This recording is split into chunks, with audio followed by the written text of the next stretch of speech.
நீலாம்பரி நாராயணி நமஸ்துதி நமஸ்துதி. இந்த ஜெகத்திலே வந்து காமதேவனை பற்றி சொன்னோம், சொல்லியிருக்கோம் ஒரு வரி. ஆமாம், எங்கே பார்த்தாலும் லாரியில் காமதேனு காமதேனுன்ற. இவன் வந்து கோமாதா. இந்த கோமாதா என்பது என்னன்னு கேட்டிங்கன்னா, இவன் யார்கிட்ட அன்பா இருப்பான்னா சரஸ்வதி கிட்ட இருப்பான். அதிகமாக இவர்கிட்ட சரஸ்வதி.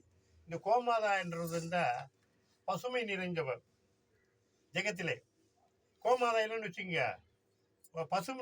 பசுமை என்பது இருக்காது, பால் சரம் இருக்காது, இவருடைய வடிவம் அப்படி. அப்போ அம்மா உன்ன சொன்னா, வாணி கோமாதா, என்ன தாயே, நீயும் கொஞ்சம் உலகத்தில் போய் மக்கள்கிட்ட ஒரு செழிப்பாக இரு தாயே. இங்கேயே நானே உனக்கு இங்கேயே சர்வம் பூஜை பண்ணிகிட்டு இருக்கேன், நீயும் கொஞ்சம் பூலோகத்தில் போய் பண்ணுவான், சில இதெல்லாம் வந்து உன்னுடைய பெரும்பு சரத்தை காட்டுன்னா.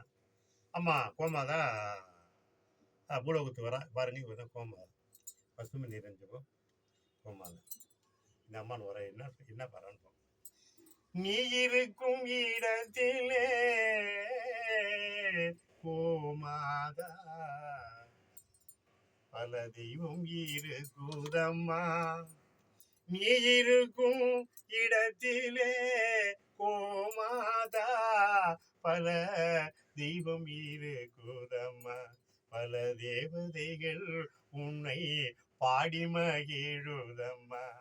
நீ இருக்கும் இடத்திலே கோமாதா பல தெய்வம் இருக்குதம்மா.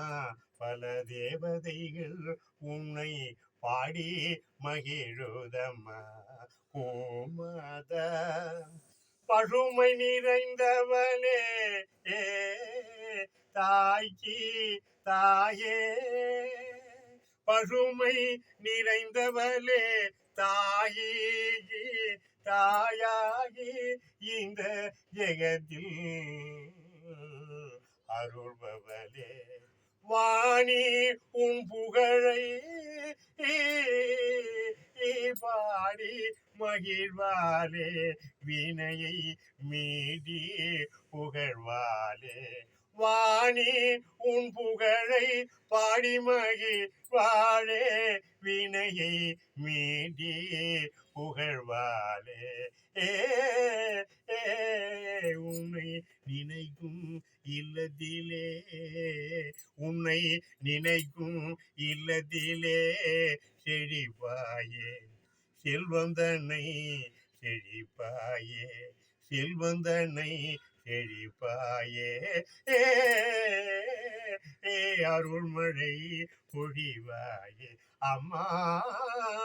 அம்மா நீ இருக்கும் இடத்திலே கோமாதா பல தெய்வம் இருக்குதம்மா.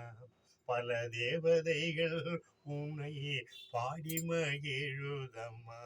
அம்மா நீ இருக்கும் இடத்திலே கோமாதா பல தெய்வம் இருக்குதம்மா. பல தேவதைகள் உன்னை சூடி பாடி மகிழுதம்மா. உன்னை சூடி பாடி மகிழுதம்மா. ஓம் ஸ்ரீ ஆதிசக்தி நீலாம்பரி நாராயணி நமஸ்துதி. இந்த கோமாதா வந்து ஒரு வீட்டில் ஒரு பூஜையில இந்த கோமாதாவை நம்ம தனியா வச்சிருந்தோம்னா இதுக்கு ஒரு பெரிய இது இருக்கும், அங்குள்ள தரித்திரம் வராது. இதுதான் அம்மா சொல்றேன். ஏன்னா அப்பா கோமியம் தெரியப்பா, உள்ள சுத்தப்பத்தை இல்லை, கோமம் தெரியும். அதனால கோமியம் தெளித்து உள்ள அப்பா சாணி தெளிப்பா வாசல்ல, அது லட்சுமி கடாசம் வருவாப்பா. சாணின்னா இப்போ நம்ம அதெல்லாம் சொல்ல முடியாது. இப்போ எங்கே இருக்குது சாணி, யார் தெளிக்கிறா, அது நமக்கு தெரியல. சென்னையில் ஒரு நாளைக்கு இந்த சென்னையிலே நடந்த இடம்தான், இன்னைக்கு அதெல்லாம் இல்லை, எல்லாமே சீக்கிரம் மாறிட்டு இருக்கும். ஆனால் இதை மாறக்கூடாது, இயற்கையினுடைய சிறப்பு வரணுன்றது தான் நம்ம ஒன்றுனா எடுத்து சொல்லிட்டு வரோம். இயற்கை மறுபடியும் இருக்கணும், இயற்கைக்கு மிஞ்சிது எதுவுமே கிடையாது. செயற்கை வந்து என்றைக்குமே அதுக்கிட்ட தோத்தான் போவோம். ஆனால் இன்னைக்கு முன்ன வரா மாதிரி இருக்கு, வந்துட்டு இருக்கோம். ஆனால் எது இருந்தாலும் அதுக்கிட்ட அடிச்சுக்க முடியாது. அந்த இயற்கையுடைய சிறப்பில் தான் நம்ம தெய்வத்துடைய சிறப்பை சொல்லிகிட்டே வரோம். இந்த கோமாதாவே எல்லா வீட்டிலையும் வாங்கி பூஜை வைக்கும்போது எல்லா தெய்வத்தோட வைங்க. பசுமை நிறைந்த தாய்க்கு சமமானவோ, உங்களுக்கு எல்லா குறையும் இல்லாமல் செய்யப்பட்ட ஒரு தெய்வத்துடைய சிறப்பிலே கலைவாணிக்கு மிகுந்த உடையவோ. அப்பேற்பட்ட ஒரு வல்லமையை இந்த பிடிப்பு சாணத்திலே சொல்லி பெருமைப்படுகிறோம். ஓம் டி ஆதிசக்தி நீனாம்பி நாராயணி நமஸ்தே. லைக் பண்ணுங்க, ஷேர் பண்ணுங்க, கமெண்ட் பண்ணுங்க.